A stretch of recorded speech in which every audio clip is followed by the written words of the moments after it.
राजा का दृष्टांत मुझे याद आया है, वो मैं आपको समझाना चाहूँगा। एक राजा ने ऐसा संकल्प किया कि अखिल विश्व के ऊपर मेरा साम्राज्य करूँगा, और उसने बहुत सारे राज्यों को जीत लिया। बहुत सारे राज्यों पर साम्राज्य हो गया। आखिरी राज्य बचा राजा के पास। जीतने के लिए राजा इतना ज़्यादा लालची हो गया कि उस आखिरी राज्य को जीतने के लिए अपनी संपूर्ण सेना को लेकर निकल पड़ा। जिस मार्ग से राज्य को जीतने जा रहा था, उसी मार्ग में एक महात्मा की भेंट हुई राजा से। महात्मा को पता था उस राजा के बारे में। महात्मा ने घोड़ा रोक करके राजा को कहा कि तुम जो कर रहे हो, पूरी दुनिया पर तुम्हारा शासन होगा, सब संपत्ति तुम्हारी होगी, ऐसा मन में मान कर क्या करोगे? धरती के अंदर इतना सोना है, चांदी है, हीरे हैं, तुम टनों से भी सोना खोदोगे या खाओगे तो तुम एक पहाड़ को भी पूरी जिंदगी में खत्म नहीं कर पाओगे। केवल मन की मान्यता के लिए तुम साम्राज्य हथियाना चाहते हो। साधु ने कहा, ये जो कर रहे हो ये अज्ञान है।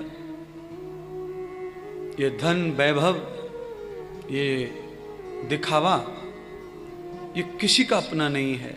और तुम्हारे पास में जितनी संपत्ति है, उस संपत्ति का जो मूल्य है वो एक घूंट पानी के बराबर है।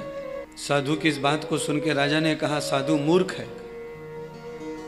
एक घूंट पानी, अरे ये सारे समुद्र मेरे हैं, सब नदियां मेरी हैं। एक घूंट पानी से तुलना करते हो सारे साम्राज्य की, पूरी दुनिया की संपत्ति की? मूर्ख राजा साधु से भिड़ गया और साधु को मूर्ख कह दिया राजा ने। तब राजा ने कहा कि बताओ कि एक घूंट पानी से संपत्ति को कैसे तोल रहे हो तुम? तब साधु ने पूछा राजा से, मान लीजिए आप बहुत बड़े बेहद जंगल में फंसे हैं और हजारों हजारों कोस तक पानी नहीं है, और वहां तुम्हें प्यास लगी है।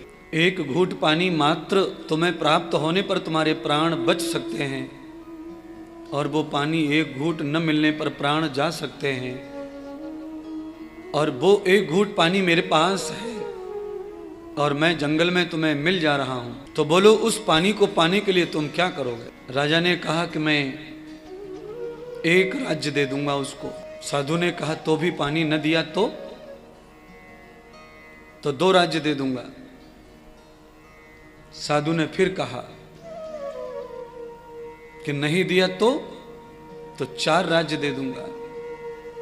पानी फिर भी नहीं पिलाया तो अपने प्राणों के लिए क्या करोगे?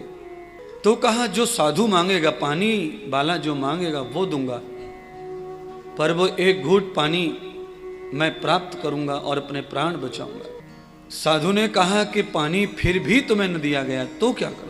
तो कहा, मेरे पास में जो कुछ भी होगा सर्वस्व उस साधु को दे दूंगा जिसके पास एक घूंट पानी होगा। तो भी साधु ने पानी नहीं पिलाया तो तब राजा ने कहा कि मैं उसके चरण पकड़ लूंगा, माथा रगड़ूंगा, साधु और जो कहेगा वो सब करूंगा, पर वो पानी प्राप्त करूंगा। तभी साधु ने कहा कि वो घड़ी कभी न आए तुम्हारे जीवन में।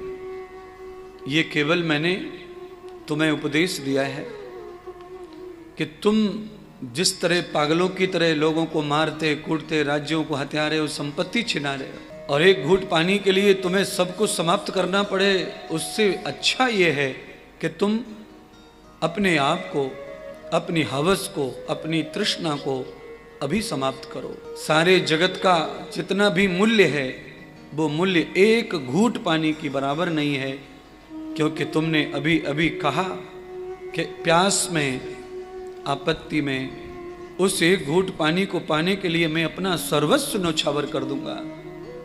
तो अभी तो कुछ बिगड़ा ही नहीं है, मात्र संकल्प है, कल्पना है कि ऐसा हुआ तो क्या होगा।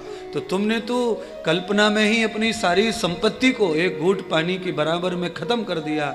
इसका मतलब है कि तुम जितना भी हाय हाय करते हो वो केवल चुल्लू भर पानी में डूबने के बराबर है। उस पे तुम्हारा कभी अधिकार होने वाला नहीं है।